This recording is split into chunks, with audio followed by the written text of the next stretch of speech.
사랑과 은혜가 풍성하신 하나님, 지난 3일 동안에도 우리들을 지켜주셔서 은혜 가운데 살게 하시다가 주 앞에 나와 예배하게 하시니 감사합니다.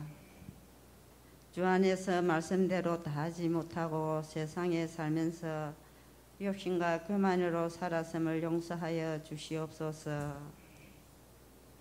사랑의 하나님, 우리 통영교회를 오늘까지 인도하시고 부흥시켜 주심을 감사합니다.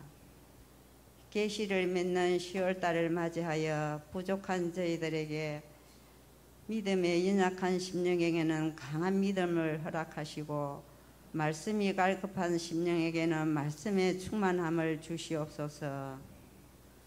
코로나로 인해 성도님들 가정마다 여러 가지 사정으로 기도하고 있습니다.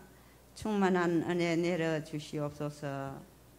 오늘 예배에 참석하지 못한 성도님들도 저희들과 같은 은혜 내려주시길 원합니다. 은혜의 말씀, 귀한 말씀을 전하시는 목사님, 항상 강건함을 주시옵고 이 모든 말씀 예수님 이름으로 기도합니다.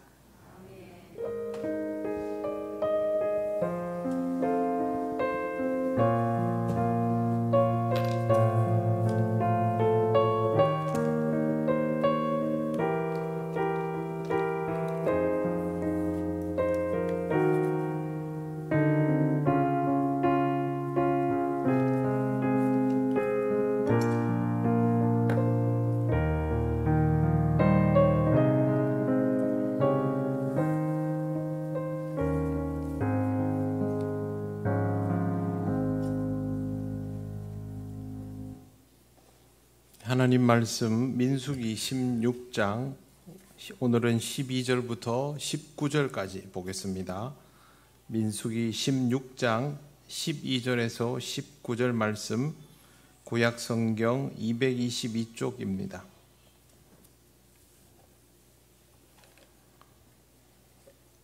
(12절부터) 19절까지 한 절씩 교독하겠습니다.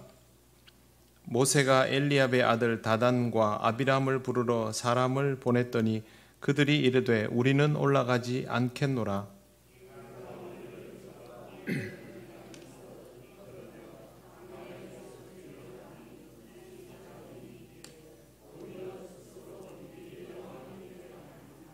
이뿐 아니라 내가 우리를 젖과 꿀이 흐르는 땅으로 인도하여 드리지도 아니하고 밭도 포도원도 우리에게 기업으로 주지 아니하니 내가 이 사람들의 눈을 빼려느냐. 우리는 올라가지 아니하겠노라.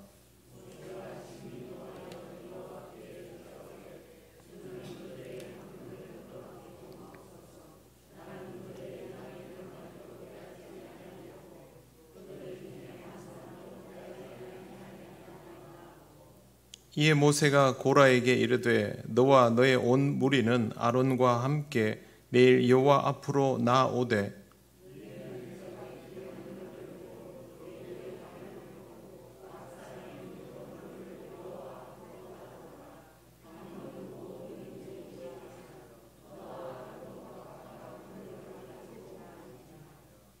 그들이 제각기 향로를 가져다가 불을 담고 향을 그 위에 얹고 모세와 아론과 더불어 회막문에 서니라. 고라가 온 회중을 회막문에 모아놓고 그 두 사람을 대적하려 하매 여호와의 영광이 온 회중에게 나타나시니라. 아멘. 기도드리겠습니다. 하나님 감사합니다. 오늘도 주시는 이 말씀을 함께 나눕니다. 하나님께서 이 말씀을 통하여 우리에게 깨닫게 하시는 것들이 무엇인지 잘 알게 하시고 또 우리의 마음속에 담게 하여 주옵소서. 예수님 이름으로 기도드립니다. 아멘. 네, 오늘 말씀은 고라와는 또 다른 그러나 역시 신앙적이지 않은 사람들에 대한 이야기입니다. 모세는 고라와의 대화를 마친 후에 다단과 아비람을 부르고 있습니다. 그런데 이 다단과 아비람이 모세의 부름을 거절합니다. 모세에 대하여 거절한 것이죠. 그러나 결과적으로 지난 시간에 본 것처럼 모세에 대한 거절은 지금 고스란히 하나님에 대한 불순종이 되고 있습니다. 하나님 앞에 모세는 순종한 상태이고 하나님의 뜻을 잘 전달하는 중이기 때문에 결국에 모세에 대하여 거절하는 것은 하나님을 향한 불순종이 되고 있습니다. 모세도 고라나 다단이나 아비람과 똑같은 인간입니다.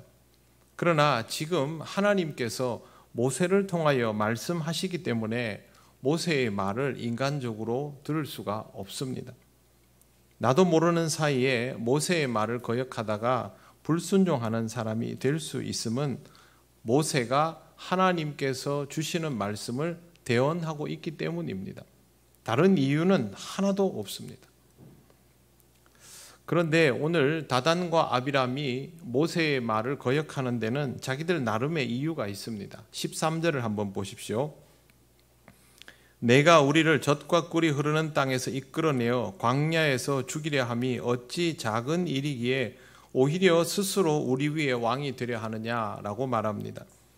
여기에서 어찌 작은 일이기에 라는 표현이 있는데요, 9절 말씀에도 너희에게 작은 일이겠느냐라는 표현이 있습니다.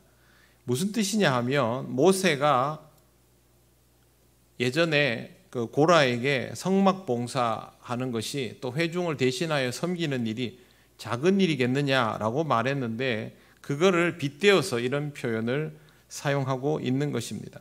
모세가 했던 말을 다 기억하고 그 표현 방식대로 한다는 것은 한마디로 말해서 빈정거리는 것이죠. 참 어이가 없습니다. 그런데 더 어이없는 내용이 있습니다.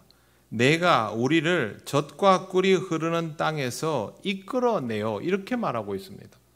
그러면 이게 무슨 뜻입니까?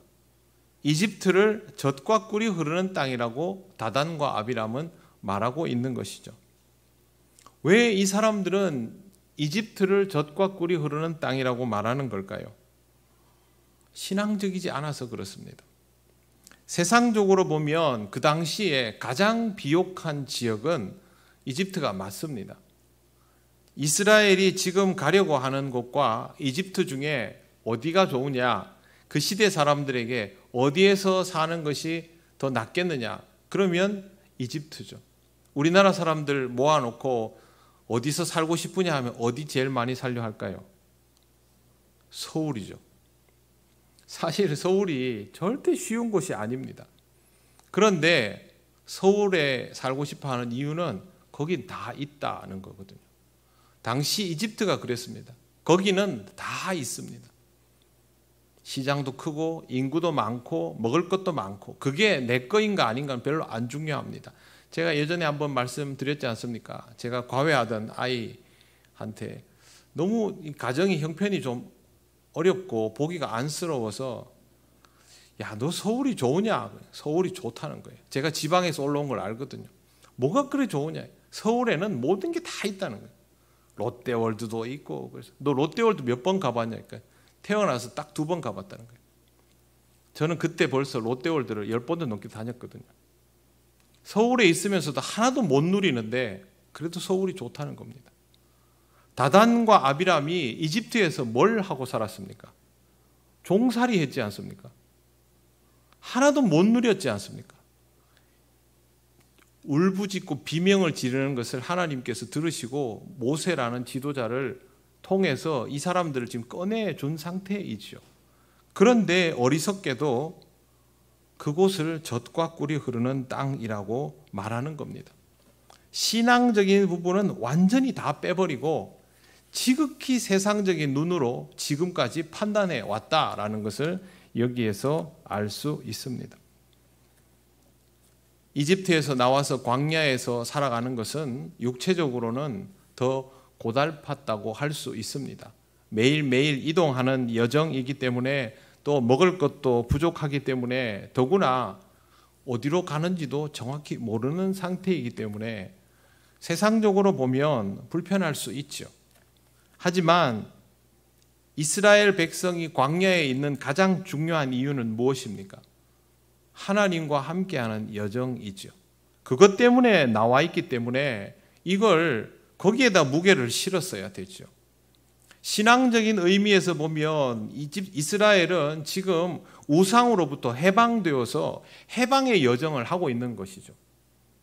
그렇게 보면 이것은 육체적으로는 좀 힘들고 잠자리도 불편하고 고단해 보이지만 하나님께서 주시는 약속을 향해서 나아가는 자유로운 여정이다. 그렇게 생각을 해야 되는데 이런 판단을 내리는 것은 신앙적이지 않다라는 뜻입니다. 이게 별거 아닌 것 같아도요, 정말 무서운 일입니다. 하나님께서 약속하시고 사실상의 직접 계시와 다를 바 없는 것으로 모세가 바로바로 얘기해 주지 않습니까?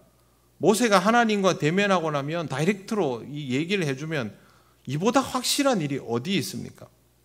그런데도 이렇게 판단을 한다? 그거는 하나님의 말씀이 이 사람들에게 전혀 들어가지 않고 있다는 뜻입니다.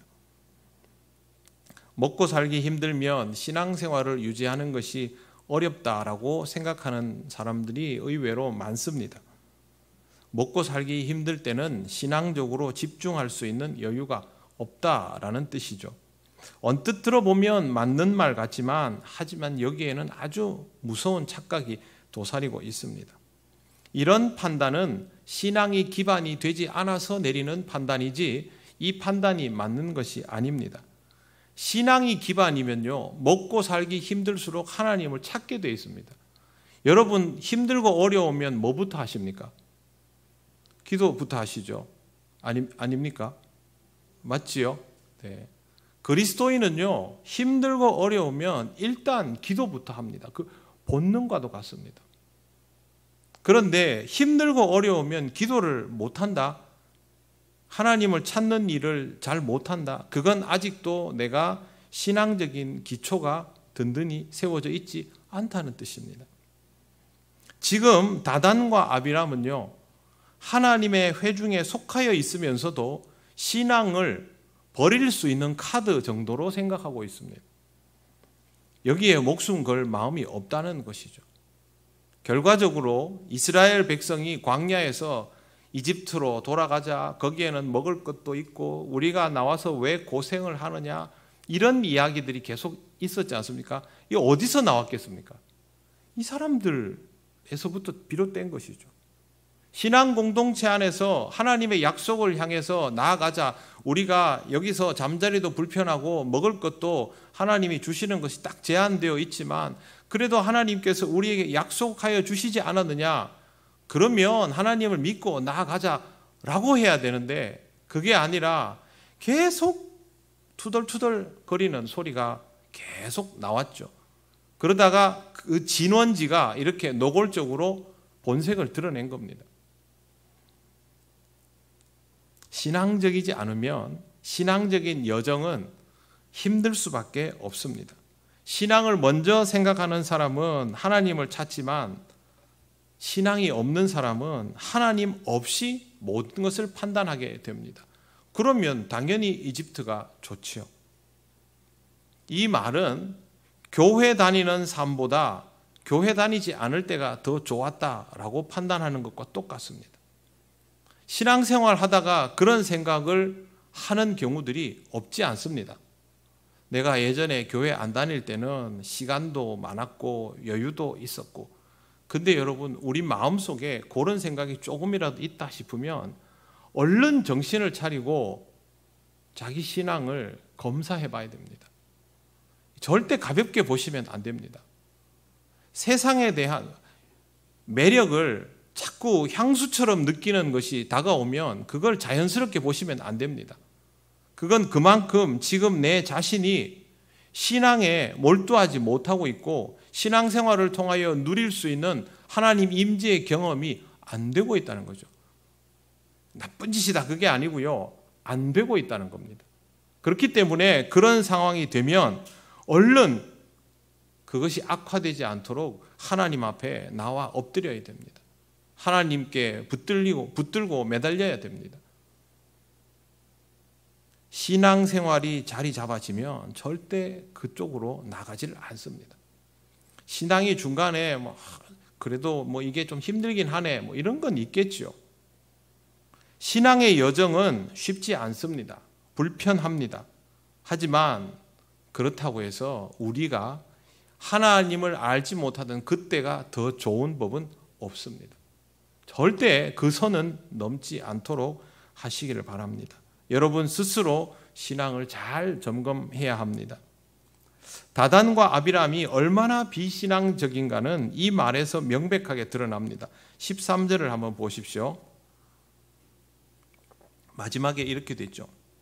오히려 스스로 우리 위에 왕이 되려 하느냐. 다단과 아비람은 모세가 지금 백성을 모아놓고 말하고 행동하고 판단하는 모든 것들을 장차 이스라엘 공동체의 왕이 되려고 하는 것이다. 이렇게 판단하고 있는 겁니다. 이 말은 모세의 자리를 권력으로 보았다는 뜻이죠. 하나님의 일을 권력이나 계급으로 판단하는 사람은 하나님의 일을 똑바로 할 수가 없습니다. 이런 사람에게 모세가 전하는 하나님의 말씀은 하나도 귀에 들어오지 않습니다. 아마도 이 사람들은 모세가 하는 모든 말들을 정치적이고 전략적인 것으로 이해했을 겁니다. 사람들을 통제하기 위해서 율법을 엄격하게 적용했다. 그렇게 판단했겠죠. 모세에게 재판의 권한을 두었지 않습니까? 그러면 모세가 재판을 할 때마다 모세의 판단이 객관적이고 공정하다고 생각하지 않고 모세가 필요에 따라서 판단했을 것이다. 이렇게 받아들이는 부류인 것입니다. 하나님의 이름을 빙자하여 권력을 잡은 자, 다단과 아비람의 눈에는 모세가 그렇게 보였습니다. 이것은 신앙 없는 안목이 가져다주는 부작용입니다. 눈에는 뭐만 보이는 거죠. 여러분, 자기가 가치를 두고 있는 방식으로 세상을 보게 되어 있지 않습니까? 신앙이 없으니까 모세를 이렇게 보는 겁니다. 교회를 여러분 어떤 안목으로 보십니까? 신앙 공동체가 완전체이다라고 저는 말씀드리지 않습니다. 우리는 하나님으로부터 의롭다 칭함받은 사람들이지만 그럼에도 불구하고 우리 스스로가 얼마나 부족한지 잘 압니다. 신앙 공동체도 마찬가지이죠. 그러나 교회는 어떻습니까?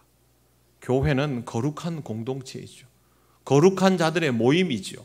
거기 모여있는 사람들이 대단해서가 아니라 그 공동체의 주인이 하나님이시기 때문에 교회는 거룩한 곳입니다. 그걸 보지 못하고 교회를 보면서 요거는 요게 잘못됐고 저거는 저게 잘못됐고 이 사람은 저게 부족하고 저 사람은 저게 부족, 그것만 열심히 보인다면 아직도 내가 가지고 있는 안목은 하나님이 배제된 상태라는 것이죠. 여러분, 교회 일이 이루어짐에 있어서 인간적인 노력만으로 이루어지는 것을 보셨습니까? 안 됩니다.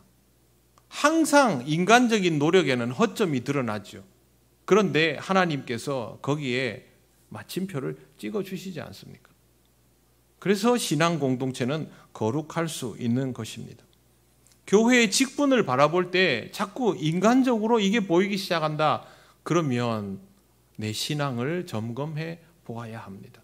그건 내 안목에 문제가 생기고 있다라는 것이죠.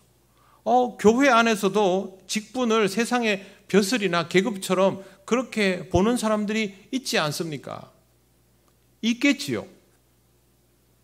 그걸 따라가시겠습니까? 따라가면 안 되죠.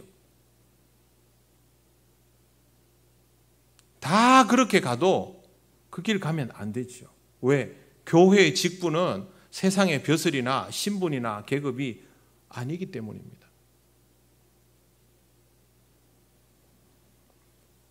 여러분은 여러분 자신을 돌아보고 여러분의 신앙을 점검하고 하나님께서 우리 교회 안에서 맡겨준 소임을 잘 감당하시면 됩니다. 저도 마찬가지고 여러분들도 마찬가지고 똑같습니다. 우리들 각자가 우리의 소임을 감당해 나갈 때 하나님이 우리를 모아서 하나로 만들어 주시는 것이죠. 그때 우리 교회의 위력이 드러나게 되는 것입니다. 14절을 보십시오. 이뿐 아니라 내가 우리를 젖과 꿀이 흐르는 땅으로 인도하여 드리지도 아니하고 밭도 포도원도 우리에게 기업으로 주지 아니하니 내가 이 사람들의 눈을 빼려느냐? 우리는 올라가지 아니하겠노라. 내용은 어렵지 않습니다. 광야로 데리고 와놓고 왜 젖과 꿀이 흐르는 땅으로 인도하지 않느냐? 여행 중이지 않습니까? 아직 마무리 안 되었지 않습니까? 과정 중이면 하나님께서 주신 약속을 믿어야죠. 믿음으로 살아도 그 약속이 이루어지는 것을 보지 못할 수 있지 않습니까? 히브리서에 나오는 말씀처럼. 그러나 그것을 기뻐하고 환영하는 것이 믿는 자의 삶인데 그렇게 하지 못하는 거죠. 더 나아가서 뭐라고 얘기하냐면 밭도 포도원도 우리에게 기업으로 주지 않는다라고 말합니다. 이건 무슨 뜻입니까? 광야에 있는 것 자체를 거부하는 겁니다. 한마디로 말해서 전부 다 불만인 거예요. 이스라엘 공동체가 이집트에서 이끌림을 받아 나와서 광야에 나왔고 하나님께서 영적 지도자를 통하여 여정을 행하도록 했고 조직도 구성하고 진도 구축하고 가고 있는데 우리는 나오고 싶지도 않았고 이런 거 먹고 싶지도 않고 회막도 필요 없고 하나님 앞에 제사 드리는 것도 필요 없고 왜 우리가 이렇게 여정 중에 있어야 되나? 나도 저 이방인들처럼 성 안에서 살고 싶고 저 사람들처럼 밭과 포도원이 필요하고 당신이 우리 지도자면 이거를 달라. 그래야 유능한 사람이고 이거 안 주면 당신은 쓸모없는 사람이다. 지금 그 말 하는 겁니다. 그냥 온통 불만에 꽉 차 있는 거죠. 인간적으로 보면 이 판단을 하게 돼 있습니다. 여러분 인생의 결과를 여러분이 직접 잡고 만족하고 생을 마감할 수 있는 사람 있습니까? 없습니다. 우리는 과정을 살아가다가 하나님께서 마무리하시면 그것을 받아들이고 삶을 끝냅니다. 우리 자식들이 잘 되는 걸 아무리 보고 싶어도 우리 자식들의 신앙이 완전히 성장하고 자리 잡아가지고 너무너무 무르익어 가는 걸 그렇게 보고 싶어도 우리는 그거 다 못 보고 세상 떠납니다. 여기서는 여행이 다인 거죠. 이스라엘 나중에 가나안에 들어가면 그 약속의 땅에서는 완전 무결해집니까? 아니지 않습니까? 거기에서는 새로운 방식의 여행이죠. 인간은 그렇게 여정 중에서 나그네의 땅을 삶을 살아갈 수밖에 없습니다. 그런데 거기다 대놓고 밭을 달라, 포도원을 달라, 우리를 왜 광야로 끌어냈느냐? 하나님 왜 나를 불러서 신앙생활을 하게 만듭니까? 나로 하여금 왜 힘든 여정을 가게 합니까? 세상 사람들은 다 자기 하고 싶은 대로 하고 노는데 왜 우리는 맨날 모여가지고 예배를 드리고 성경 어려운 거를 읽고 그래야 됩니까? 똑같은 거죠. 물론 교회 와서 이렇게 말은 하지 않겠지요. 그러나 마음속에는 뭉글뭉글하게 있다면 다단과 아비람의 모습과 다를 바가 없습니다. 이건 우리 마음에 신앙적으로 병이 드는 겁니다. 이런 상태가 되지 않도록 우리 스스로를 살필 수 있어야 합니다. 그래야만 신앙생활을 하나님께서 부르시는 그때까지 순전하고 기쁜 마음으로 은혜를 사모하면서 약속을 기다리면서 그 약속에 대하여 미리 기뻐하고 환영하면서 살아갈 수 있는 것입니다. 여러분 신앙생활은 쉽지 않지만 기쁘게 할 수 있습니다. 쉬운 게 중요한 건 아니지요. 기쁜 것이 더 필요한 것이죠. 신앙생활을 통하여 하나님이 주시는 은혜를 통하여 여러분의 삶이 편한 것이 아니라 복됨을 누리게 되시기를 바랍니다. 고라와 다단과 아비람과 온은 굉장히 영향력 있는 인물입니다. 이 사람들이 이렇게 무리를 지어 나오면 참 곤란할 법도 한데 모세는 전혀 당황하지 않고 매우 단호하기까지 합니다. 그리고 모세가 보면요, 그 사람들하고 입씨름을 안 합니다. 그냥 하나님께만 합니다. 15절 보십시오. 모세가 심히 노하여 여호와께 여짜오되 주는 그들의 헌물을 돌아보지 마옵소서. 모세가 화가 머리끝까지 난 거죠. 심히 노하여 이러면 화가 머리끝까지 난 겁니다. 그런데 그 상황에서 와 뭐라고 한마디 할 법도 하지 않습니까? 그게 아니고 하나님께 합니다. 저들의 헌물을 돌아보지 마옵소서. 저 사람들은 신앙이 없으니, 신앙적이지 않으니 하나님께 바치는 헌물은 진심이 아닙니다. 이게 모세가 화내는 방법입니다. 기도죠, 기도. 우리는 열받으면 어떻게 합니까? 용감한 자는 그 사람을 찾아가고 용감하지 못하면 혼자서 화를 삭히겠죠. 모세는 온유한 자라고 성경에 그랬죠. 모세의 방식은 하나님께 가는 겁니다. 다른 얘기 하지 않습니다. 나중에도 보면요, 모세는 이 사람들한테 뭐라 안 합니다. 하나님께 갑니다. 왜? 이건 신앙의 문제지 않습니까? 고라와 다단과 아비람에게도 신앙의 문제이지만 모세가 누구보다 사실은 상처가 되지 않습니까? 모세에게도 신앙의 문제입니다. 모세가 심히 노했다는 말은 안타까운 마음이기도 하겠지만 자기도 상처가 되지요. 왜 상처가 안 되겠습니까? 그동안 열심히 사역했는데 나를 이렇게밖에 보지 않나? 신앙 공동체에서 지도자라는 사람들이 저 정도 수준이면 우리 공동체는 도대체 어느 정도란 말인가? 별의별 생각이 다 들겠죠. 그럼에도 불구하고 모세는 그들에게 말하지 않습니다. 하나님께만 말씀드립니다. 나는 그들의 나귀 한 마리도 빼앗지 아니하였고 그들 중에 한 사람도 해하지 아니하였나이다. 지금까지 모세의 역할을 보면 그가 가지고 있는 지위에서 위력을 사용한 적이 전혀 없습니다. 그동안 모세의 역할은 대언자였을 뿐입니다. 사람들이 모세를 보고 위압감을 느낀 것은 맞지요. 이스라엘의 지도자로 하나님이 택정해 주셨고 하나님의 말씀이 그를 통하여 나가니까 백성들은, 지도자는 위압감을 느꼈겠지요. 그러나 모세는 위력을 사용한 적이 한 번도 없습니다. 자신 있게 말하지 않습니까? 누구도 해하지 않았고 누구 것도 빼앗지 않았습니다. 하나님께 말합니다. 모세가 정말로 위력을 행사할 거라면 이 사람들 처단하면 그만이죠. 스스로 위력을 가지고 있다라고 입증하고 있는 것입니다. 16절 보십시오.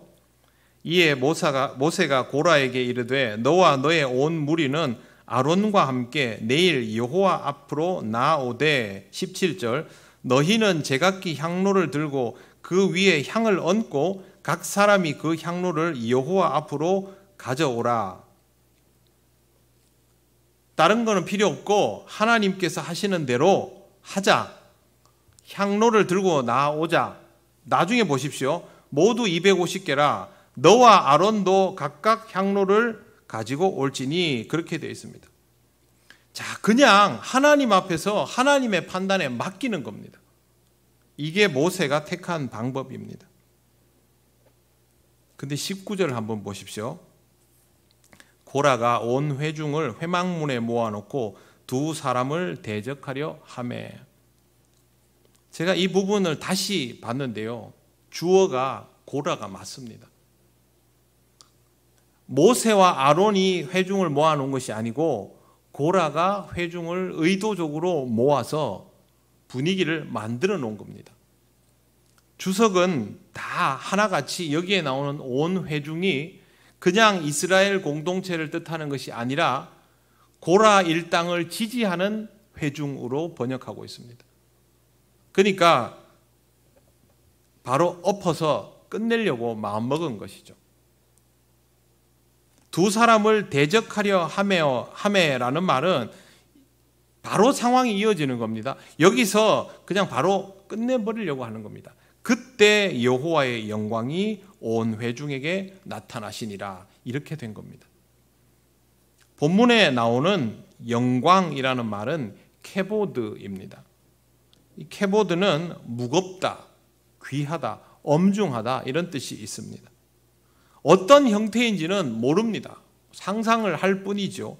그러나 한 가지 확실한 것은 여호와의 영광이 사람들에게 느껴졌고 그 무게감에, 그 위압감에 사람들은 꼼짝도 못하게 되었다라는 것만은 틀림없습니다. 이게 무슨 형태인가를 상상할 필요 없습니다. 하나님의 임재는 우리에게 이와 같기 때문에 하나님께서 임재하시면 그 임재가 경험되는 사람은 꼼짝 못합니다. 사도 바울이 다메섹에서 그냥 주저앉은 것과 똑같은 일이 일어나는 것이죠. 지금까지 모세가 했던 말들 중에 단 하나도 고라나 다단이나 아비람이나 온을 공격한 것은 없습니다. 하나님께서 정하여 주신 것들을 왜 가볍게 여기느냐? 왜 너희 마음대로 판단하느냐? 그런 말은 했습니다. 화가 나가지고 하나님께 저들의 헌물을 받아주지 마옵소서 이 말도 했습니다. 그러나 이들에게 질책하지 않았습니다. 그거보다는 향로에 불을 담고 그 위에 향을 두고 하나님의 선택을 기다리자. 우리도 마찬가지다. 너희만 판단받는 것이 아니라 나와 아론도 판단을 받겠다. 여호와의 선택을 기다리자. 그것만 했습니다. 모세는 왜 이렇게 했을까요? 하나님의 종이기 때문에 그렇게 한 것입니다. 하나님의 종은 순종하지 판단하지 않습니다. 뜻을 기다리는 것이 전부였습니다. 여러분 모세 보면 좀 답답하지 않습니까? 야, 내 같으면 이렇게 안 한다. 그냥 한 방에 끝내버리지. 그러나 모세가 성경 안에서 하는 말들을 보면 이런 식입니다.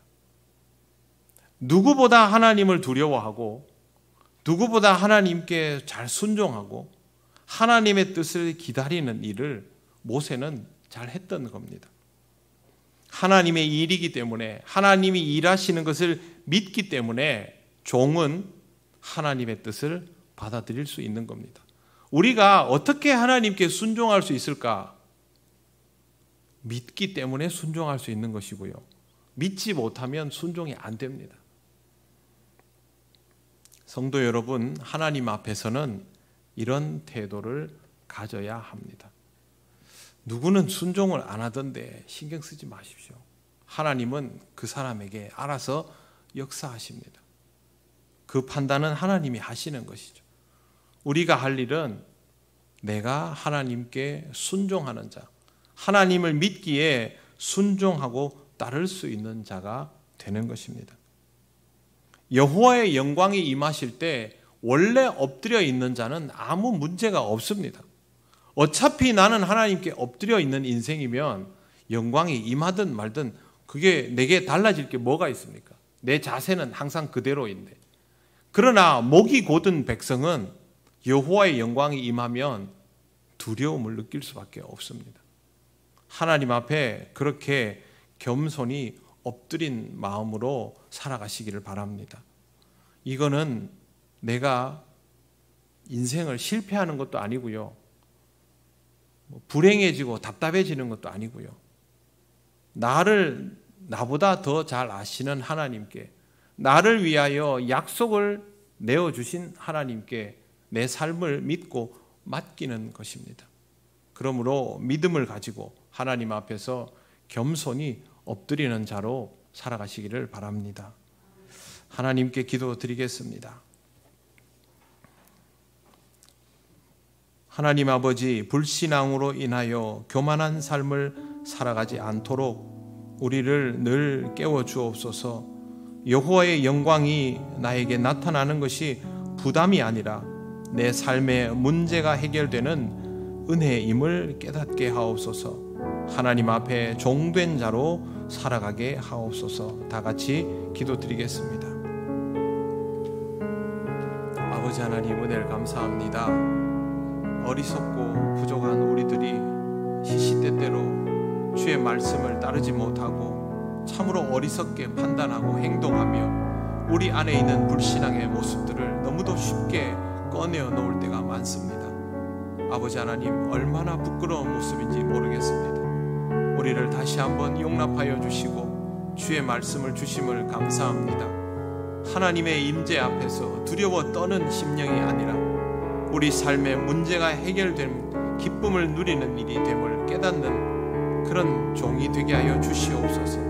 하나님 아버지, 세상에서 그 안목들이 우리를 많이 버려놓았사오니 다시 한번 주님의 은혜로 영의 눈이 뜨여지게 하시고 우리들 자신과 우리 주변을 세상의 안목으로 보지 않게 하시고 하나님께서 우리를 세우시고 이끄심을 믿음으로 바라보며 깨닫게 되는 은혜가 있게 하여 주옵소서.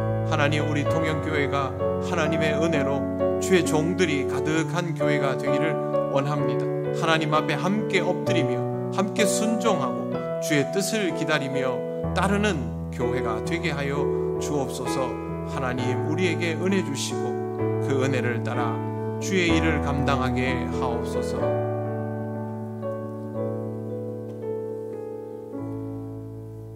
하나님 아버지, 우리의 모습이 모세와는 다른 다단과 아비람을 닮은 모습이 더 많음을 알기에 오늘도 두려운 마음으로 이 말씀을 보았습니다. 알지 못하는 사이에 우리 안에 있던 세상적인 판단들을 하나님 일깨워 주시기를 원합니다. 성령께서 어리석은 우리를 인도하여 주셔서 다시 하나님께서 원하시는 그 종의 자리로 갈 수 있기를 원합니다. 하나님의 약속을 믿고 끝까지 하나님을 기쁘게 섬기며 믿음으로 나아가게 하옵소서. 아버지 하나님, 우리 교회가 주님 앞에 순종하는 종들로 가득 차는 교회가 되게 하여 주옵소서. 우리가 마음을 모으고 뜻을 모아서 하나님을 기쁘시게 하는 공동체가 되게 하시고 하나님께서 이끄시는 약속을 바라보며 나아갈 수 있게 하여 주옵소서. 겸손히 하나님 앞에 엎드릴 때마다 하나님의 은혜가 풍성하게 하옵소서. 예수님 이름으로 기도드립니다. 아멘.